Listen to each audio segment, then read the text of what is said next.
welcome to a very special episode. Now, the Goa Coastal Zone Management Authority has proposed a draft coastal zone management plan for the public domain. It's in the public domain for consultation. Now, in order to understand what is it all about, we have with us a very special guest, a member from GCZMA, Mr. Sujit Kumar Dongre. Sir, welcome to the show. Now, in order to understand more about it, over to you, sir. You can take it over and just make us understand what is there in this particular plan. Today, we are happy to share about the important exercise that the Goa Coastal Zone Management Authority has done in preparing the Goa Coastal Zone Management Plan. In order to understand what is this plan, I thought I will show you some of the slides and understand in detail what this particular plan constitutes of, why and how is this plan is prepared, and what is its significance in order to protect and conserve the very fragile ecosystems that we have all along the coastal areas of the state of Goa. The points that I would like to cover today is what and why of the coastal zone management plan, and what is the process involved in preparation of this coastal zone management plan, and what are the components or legends of CZMP which is there on the plan. And also I would like to more emphasize and speak about the fourth point is area requiring special consideration, and also plan finalization process. How is this whole process is adapted in order to both develop and finalizing the CZMP. The importance of coastal zone, number one is it's very fragile in terms of both its biological, chemical, physical interaction. This coastal area is just not water, but it's an area connecting the land, water, and also human activities is something which is integral part of coastal ecosystem.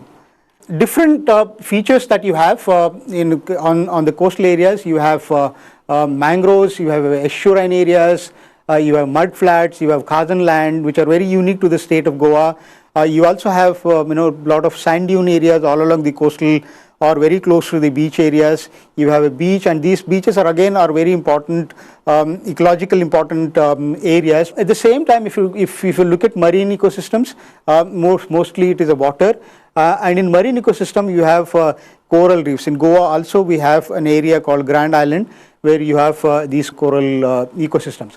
Now, if you look at the uniqueness of each of these components or features, mangroves are very important components. If all along the river mouths, mangroves are predominantly predominant ecosystems, and mangroves play a very important role, not just as a forest, but they are very important ecosystem in terms of providing the fishery resources. Also, they are very important in terms of protecting our landmass, because mangroves play a very important role in preventing the soil erosion happening very close to the marine ecosystem. You also have estuarine areas. Estuaries again very important because these are the areas where the river meets the sea. You also have mud flats. These are the mud flats. Sometimes they are submerged into the water, and suddenly during the low tide area, this area is opened up. And these mud flats again ecologically very sensitive areas, because these provide a lot of ecosystem services in terms of food for animals. Crocodiles and many other reptiles are also basking on the mud flats. You also have Kazan ecosystems. Kazans are again very important, unique feature to the state of Goa. Sand dunes again are very important because these dunes play a very important ecological role.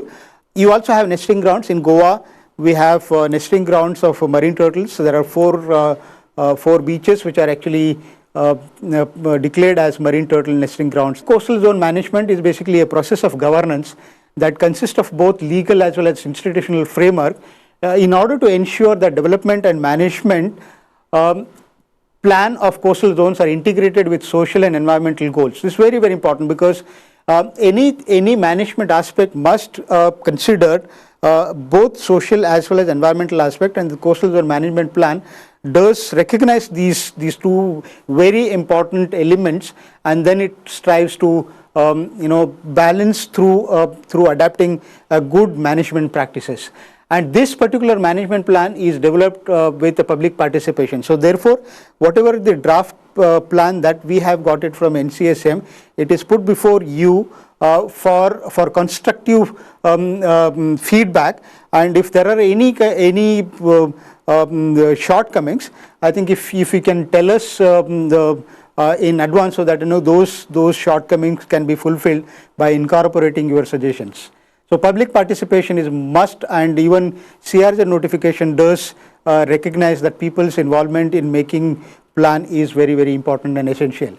And what does a CZMP does is it basically determines various areas of ecological importance. For example, you have mangroves, it determines them. You have khazans, all those features which I spoke about in last slide. This actually determines those culturally and ecologically important area, and they demarcate them on the map as per the CRZ notification of 2011. In order to manage these resources properly, CRZ notification classifies these areas into 5 categories. You have CRZ 1, 2, 3, 4 and 5 categories, which I'll speak about that in detail in my subsequent slides. Now, the second point is so important. This says areas requiring special consideration. The history of this is very interesting. In way back in 2010, when the draft CRZ 2011 was notified by the Ministry of Environment, Forest, Government of India, we had a consultation among various stakeholders in the state of Goa. And during that consultation, Professor Nandakumar Kamath raised a very, very important and pertinent question, asking why a CRZ should consider entire coastline as in its similarities. Why do you have to adapt a similar kind of management strategy to the entire state of entire coastline of India? He suggested that Goa culturally, socially as well as ecologically very, very important and very unique state. So therefore, it is important that to recognize that uniqueness and adapt a different strategy for protecting these resources. And that was very important point, and we thought that we should basically look at what is this important elements that Goa has, and provide some kind of a different way of protecting, different consideration of protecting these areas. So this is how it came. This third category, which is called CVCS, critically vulnerable coastal areas, this is again a different category which we do not have in the state of Goa. Why coastal zone management plan is required is, again, as I said, that the CRZ notification speaks about preparing 2 different kinds of plans. It says one plan of 1:25,000 scale, which will be a kind of a base map. That particular base map, which again considers all features which we spoke about, and prepares that kind of a map. It's on 1:25,000. Then you also have another map, which is 1:4,000. This particular map is prepared by local state government for the purpose of determining the CRZ areas, and also for the use of local bodies and other agencies to facilitate implementation of coastal zone management plans. So it means all together we are supposed to develop 2 plans.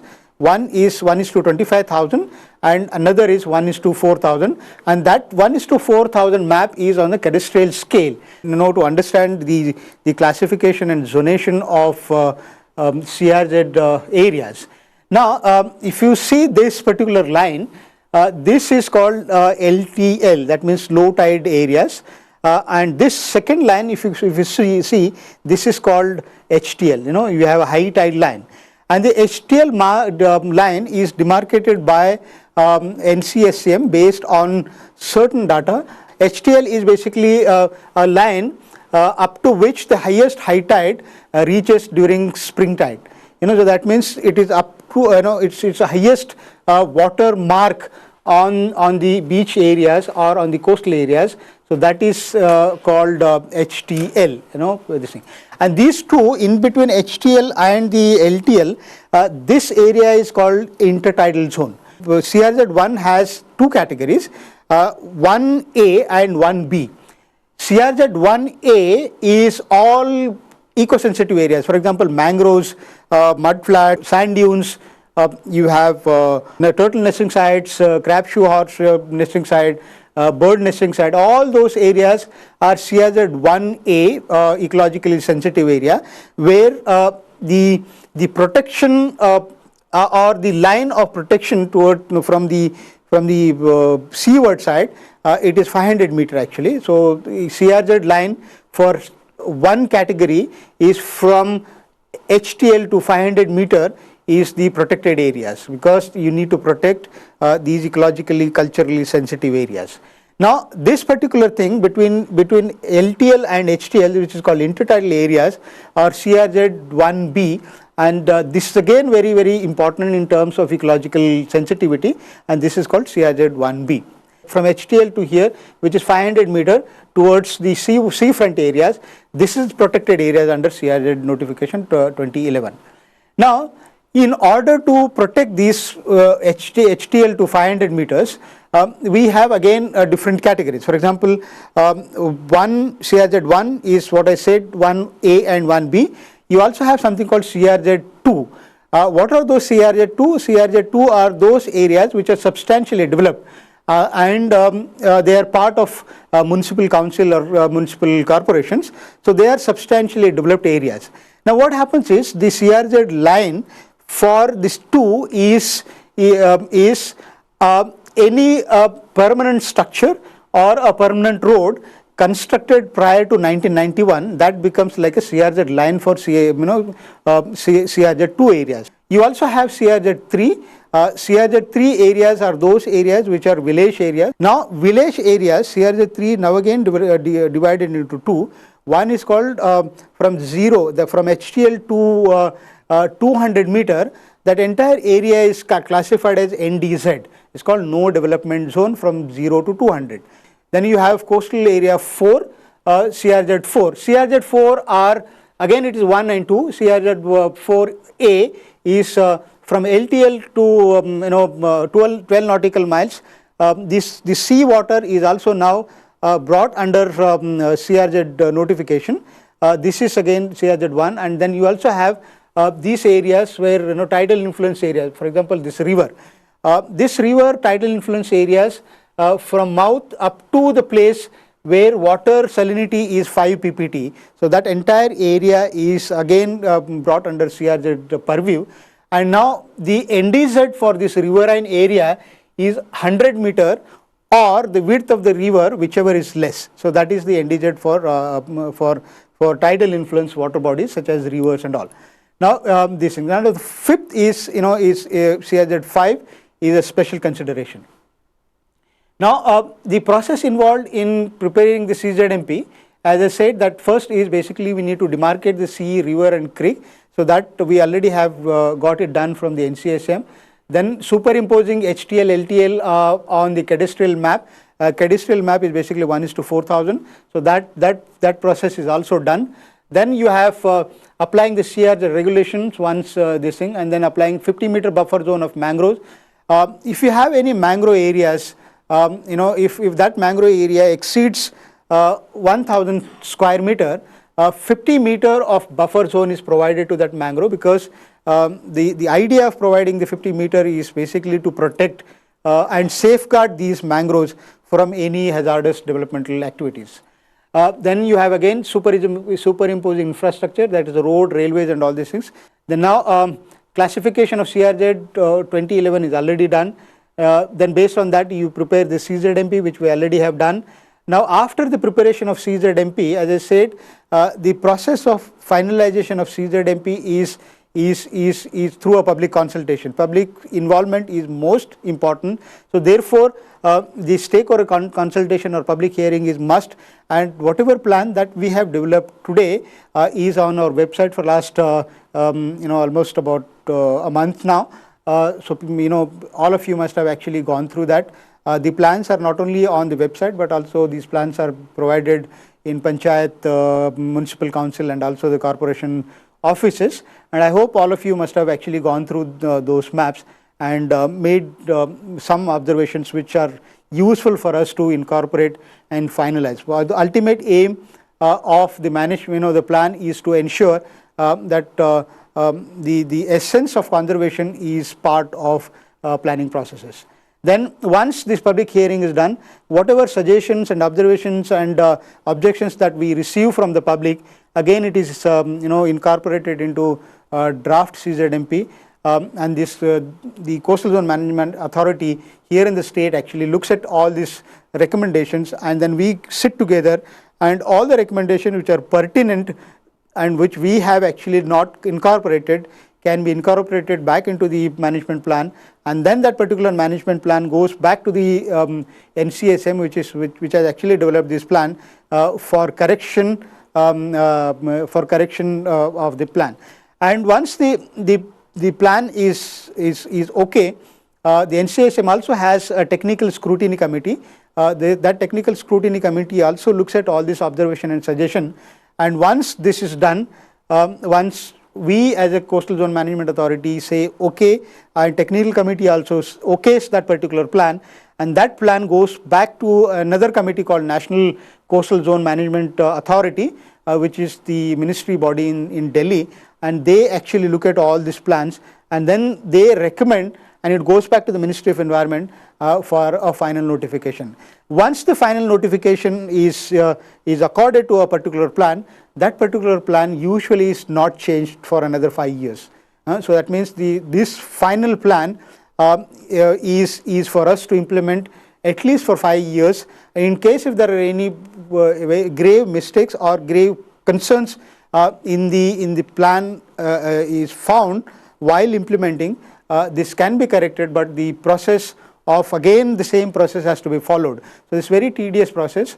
So therefore it is important for us to actually look at these plans very, very carefully before actually it goes to the Ministry of Environment, and that is the reason we have actually kept these plans for public viewing, and I'm sure you have actually gone through them, and you must have very good observation, which will be very, very useful to the state of to the Coastal Zone Management Authority. These are some of the legends that we have put in our website on the management plan. So these are all very important. These CIZ lines are very, very important lines basically. We have this pink color 100-meter CIZ line of the bay. Now Goa has the seafront. Okay, in the seafront you have 500-meter as a coastal line, and wherever there are bays, you have 100-meter as a NDZ line, and this is demarcated in pink color. If you can see this red color, again 100-meter line in CRZ 3 areas. Now this is very important. Why this 100-meter line in CRZ 3 area is the CRZ 2011 has a provision that you can have developmental activities in between 100 to 200 meter, provided you have a comprehensive management plan.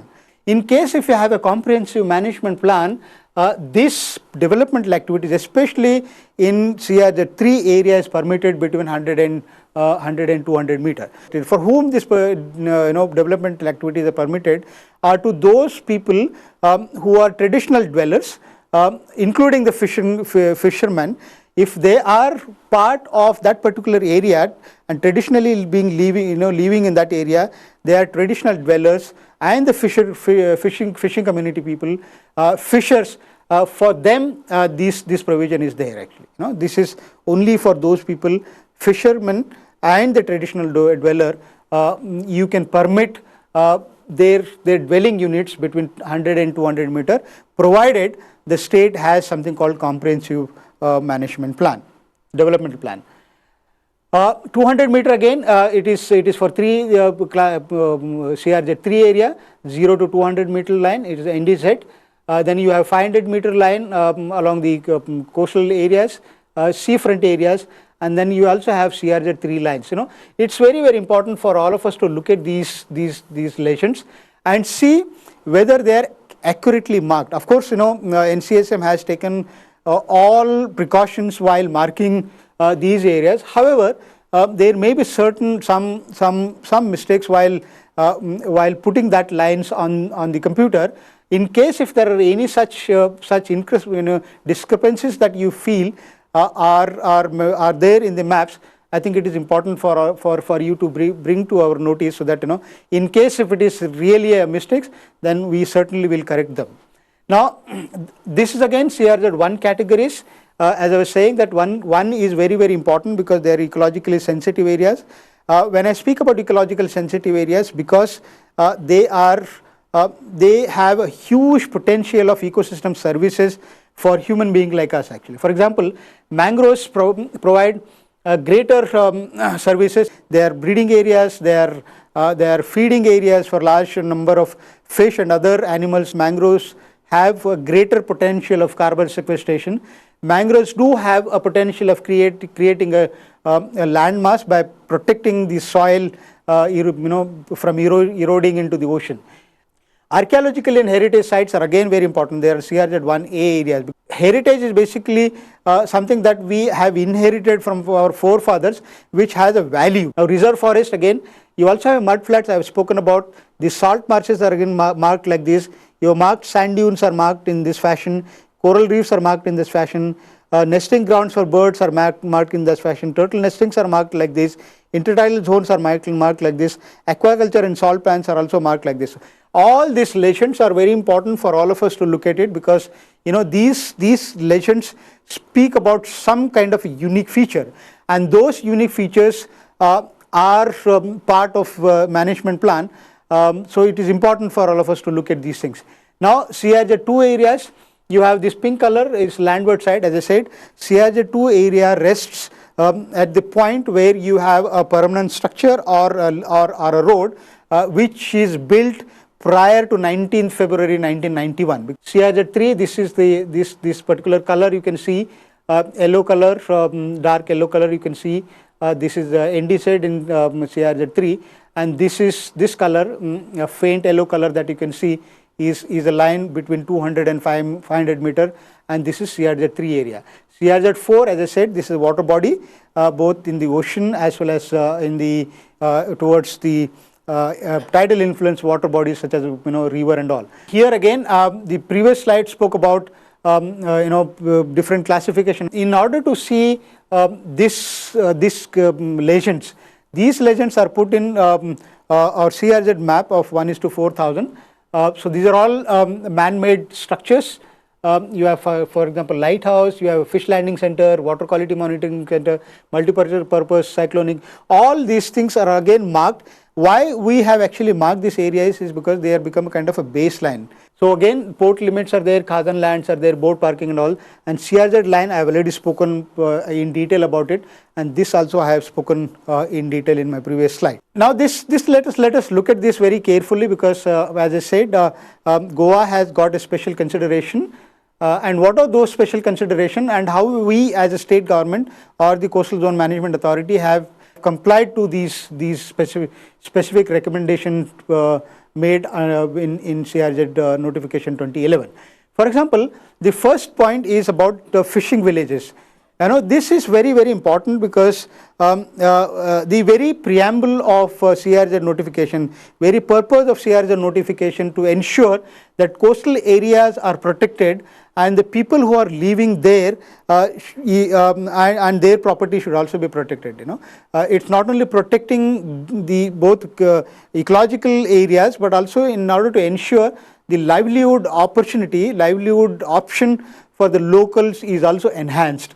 So therefore, the first, the people who are living along the coastal areas, and the first people who have a right over the resources of that particular area is the fishermen. The fishing community has the first right over the resources, and in order to protect their rights, in order to ensure that the ecosystem benefit from these areas are provided to these the locals. The CRZ notification says the state government must identify the fishing villages, and they should notify those areas actually. Okay. It also says that the facilities requiring for the fishery and allied activities such as fish processing yards, boat building yards, net mending yards, and those areas can be allowed in those areas, and Gram Panchayat has power to give permission to have these activities in the CRZ areas. Reconstruction, repair works of the structures of local communities, traditional dwellers and including fishermen is also permitted in CRZ areas. It is also very important that purely temporary and seasonal structures. It's basically talking about shacks. The shacks, beach shacks, are permitted in the state of Goa, and this is permitted only for the state of Goa because this is the traditional activities that we have been doing all along the coastal areas. In order to protect these traditional activity, because they're very unique to the state of Goa, many people across the globe come to Goa, and they love to go to their shacks and have a meal and enjoy the beauty of the beach while sitting in these temporary structures. These structures are permitted from the month of September to May every year. Now the third is very important. It says you need to actually identify those Khadan areas, you need to map those Khadan ecosystems, and also a special management plan has to be prepared in order to manage these Khadan areas, and it also says that no developmental activities are permitted in the Khadan ecosystem.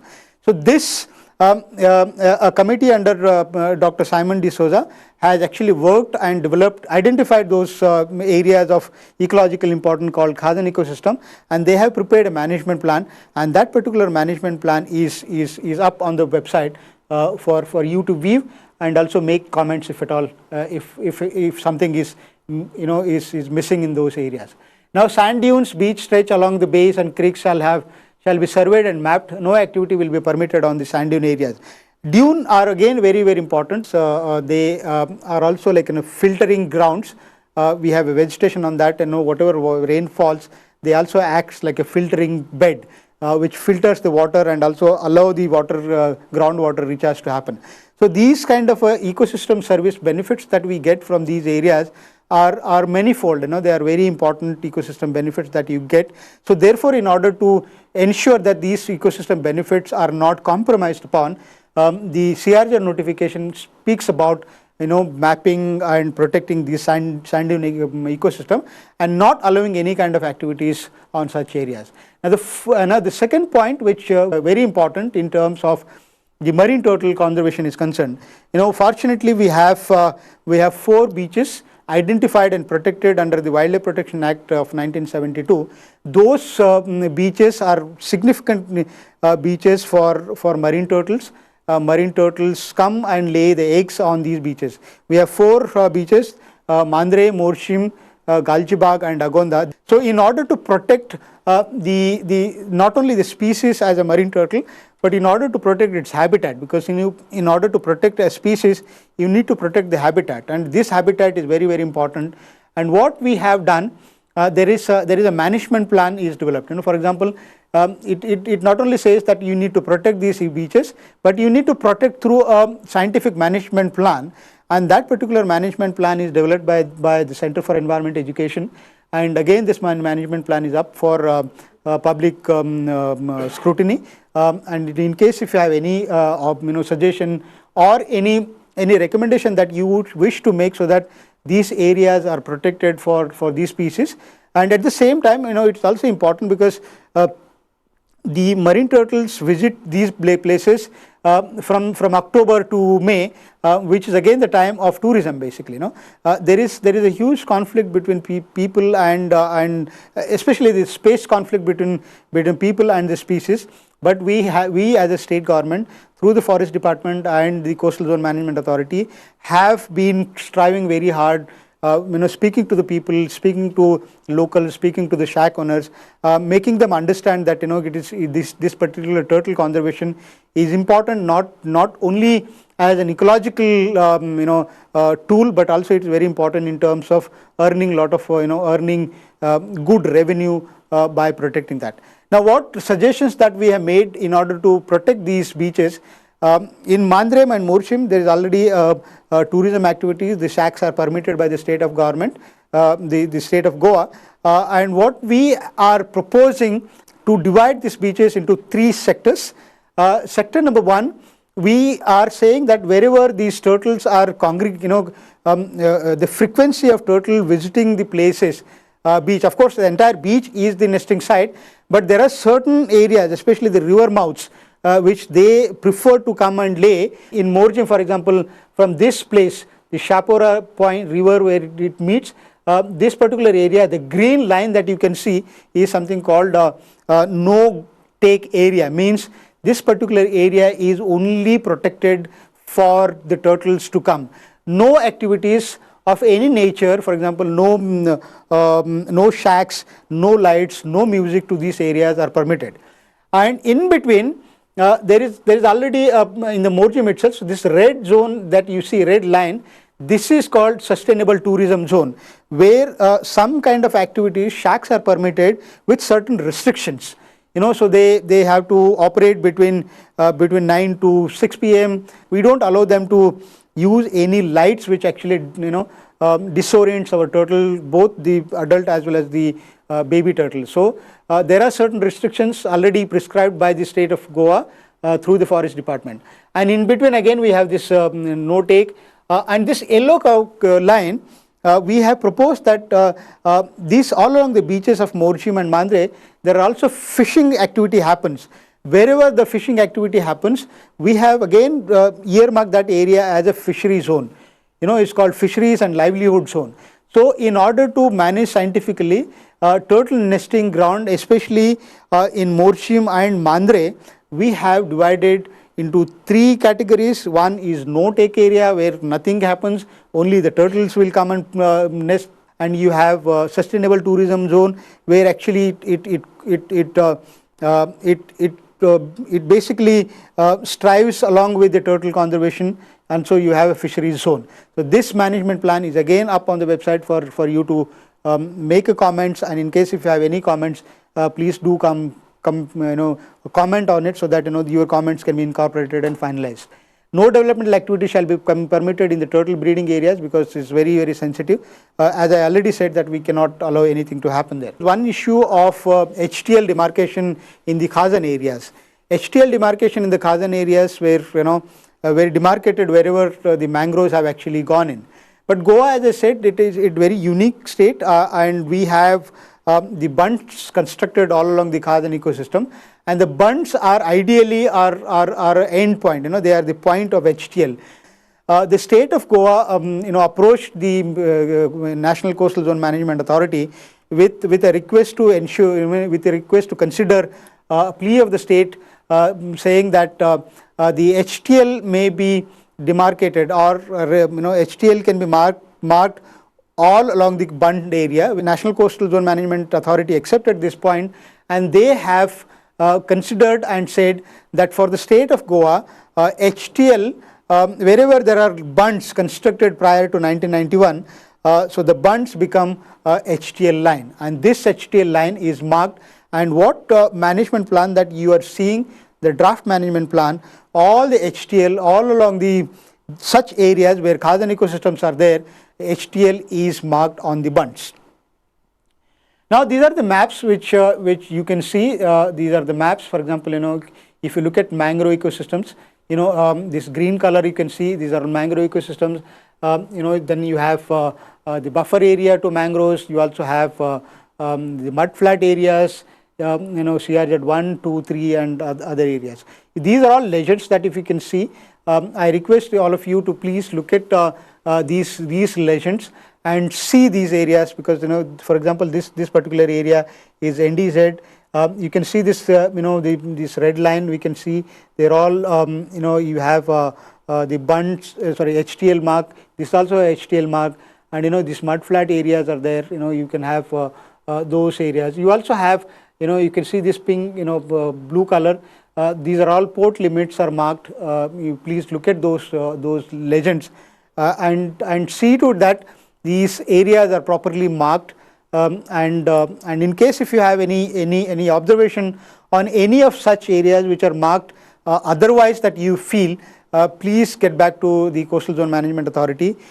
We have opened up. We are accepting your feedback and suggestions, and you can please submit your suggestions both online as well as you can come to our office and submit a hard copy. And if at all, if there is any genuine reason, genuine thing that we have omitted by mistake, they will be certainly incorporated, because this plan, what we are discussing today, is not a final plan. It's just a draft plan, and your participation and your this consultative process which we have opened up is an opportunity for all of us to get together and see something which will remain there for posterity, remain there for all of us to protect and also conserve and get benefited out of this coastal ecosystem, which is very fragile. And Goa is known for coastal tourism, and we as the citizens of the state of Goa need to ensure that these areas are protected. Protection and conservation, as I said, is a major element of CRZ notification, major objective of CRZ notification. And management plan, what we are discussing, is a tool to ensure that these ecosystem areas are protected, both natural ecosystems, man-made ecosystem, heritage sites, as well as other important areas must be protected. Look at this again. You also have, in order to see, for example, we also have provided the legends for wherever there are rocky outcrops along the beaches. For example, if you go to Agonda and those areas, Kola and those areas, you get to see a lot of rocky outcrops along the coastal areas. Rocky outcrops, though they may be seen as a rock, but they are again very important ecological sites, because they are also they provide breeding and breeding areas, nesting areas for many species of marine areas. So therefore, rocky outcrops are important elements, and our plan, the coastal zone draft coastal zone management plan speaks about that. For example, if you look at this, you have high tide line, you have 500-meter line. At the same time, you also have this this blue color, that line you can see. In 2011 notification, apart from categorizing these lines into 0, that is HTL, 200 meter, 300 meter and 500 meter, there is also a provision to identify something called hazard line. What is this hazard line? Hazard line is a line which is marked by the Survey of India. We also have marked something called the fish breeding areas. Fish breeding areas again are very important ecological sites. These breeding ground marked all along the coastal areas, both in the ocean as well as in tidal influenced rivers. Now this is how it looks like. If you see the map of a scale of 1:4,000, you can clearly see different areas of ecological importance. They are marked properly. There are good lines that you can see, and those lines are lines marked for the purpose of management. This is the port limits that you can see. These are all NDZ areas. This is what the sluice gate. This black line you can see, that is the sluice gates. Again, this is the fish breeding areas.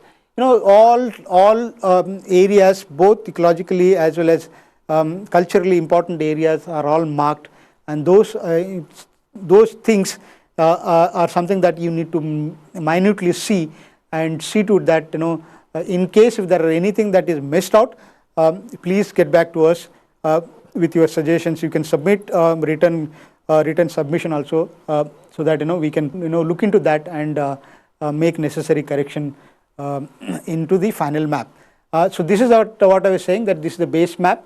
1:25,000 is the base map that we have, and this is how it basically looks like. This again is statistics. For example, if you look at Goa has about 3,702 square kilometers. These are number of talukas and all these things. Now we look at this length of the high tide line. This is almost about 1002.29. So this is basically is a cumulative of it. Actually, it's not only Goa has about 120 kilometers of coastline. The length of the coastal area is 120 kilometers.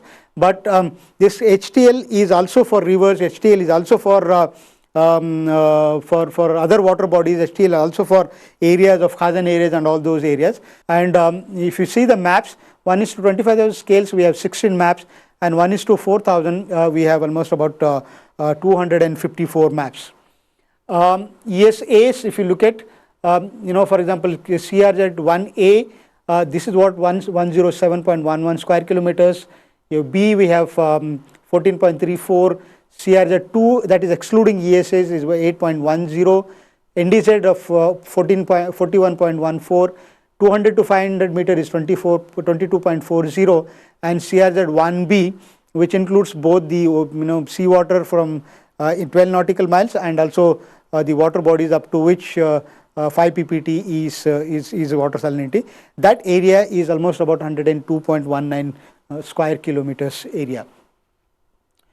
This is area ecologically sensitive areas, that if you look at these things, for example, all these things, mangroves, total mangrove area is almost about 41.12 square kilometers.